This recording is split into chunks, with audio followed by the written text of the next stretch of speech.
So you're a success story, whether you like that or not. Everyone laughs when I say that.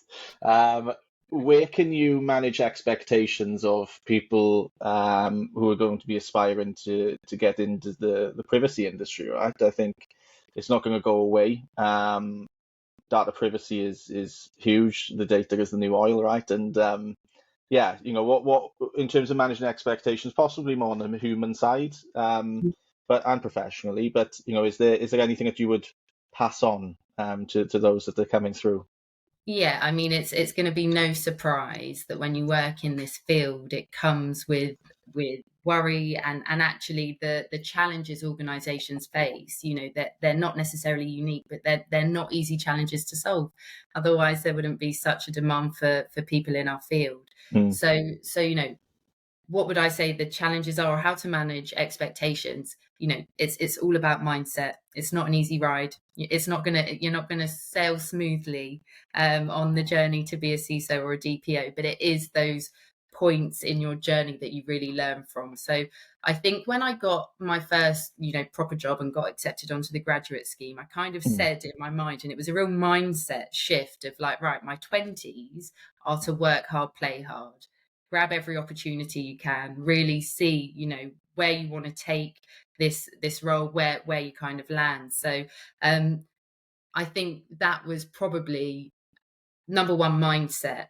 But then also being a woman in security, mhm, which is where I started. I am data protection, which seems to be a little bit more filled with female leaders, but a woman in security does face challenges. It's just a reality of the fact. I think there's a lot of examples that I can think of, especially early in my career, working as a security consultant, with many of my peers and my colleagues were ex-military, ex-police. mm, I'd mm, have, the kind of head tilt from a client, like, you're a young woman, what do you know about security?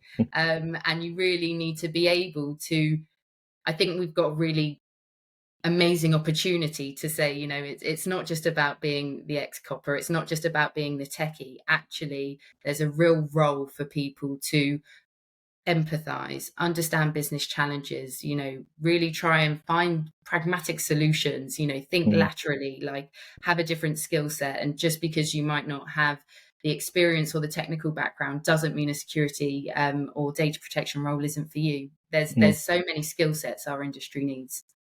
Yeah, no, that's fab.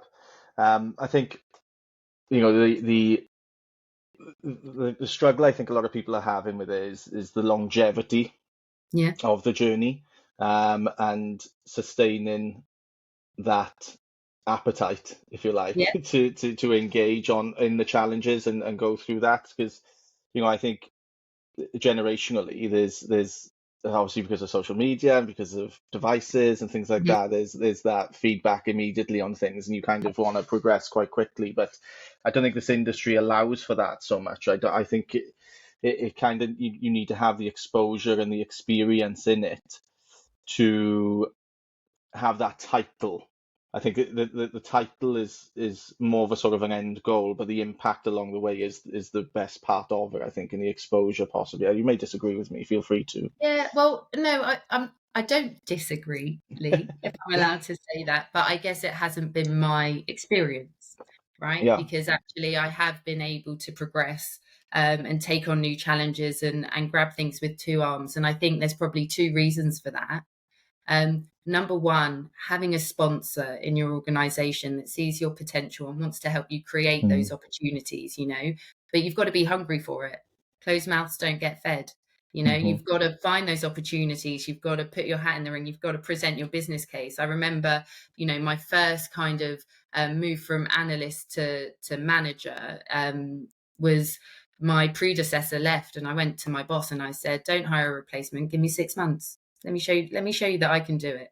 You've got to be hungry for it. mm, And then from that, I started leading teams, I started leading people, we started making changes, and then that kind of just gave me a bit of momentum.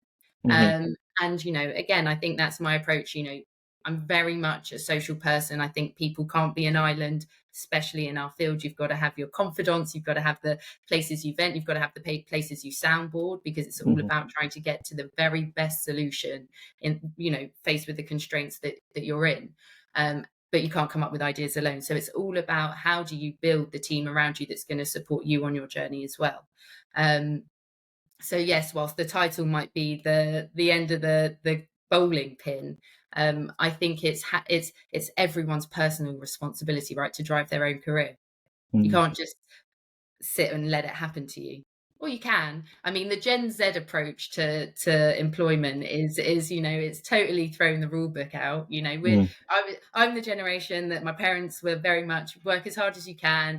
Like if Yeah. I finished exams or with whatever it was, well, did you try your best, and really gave me that work ethic that you work hard to really do the very best you can, and you'll be rewarded for that. Whereas I think you're right.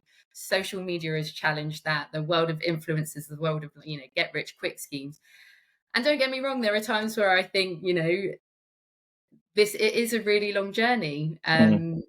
I think when I first went into employment and had to fill out the my pension form, my first pension form, it said, "What age would you like to retire?" I thought, is this a trick question? No, I'd love to put down 40. Um, Yeah, exactly. No, exactly. Do you want my opinion or do you want my fact? exactly. So they're but at the end of the day, we're in a society where you work hard to make ends meet, right? Yeah, For me, it's very much I love what I do, but I work to live. yeah, So that's got to be the most important thing. And you've got to find a company, I guess, when you are faced with a challenge and it's a field that's not going to be easy. And I think it's a reality that many industries are facing, and organizations in the current environment. But if you're doing something that you feel passionately about, if you mm, feel that you can really make a difference and you're doing it for the right things, then that's what keeps you driven. But listen, I'm not saying that it's an easy ride along the way. There's like any person will have those highs and lows, and you ride the roller coaster. But the highs are worth it, and the lows are where you learn from.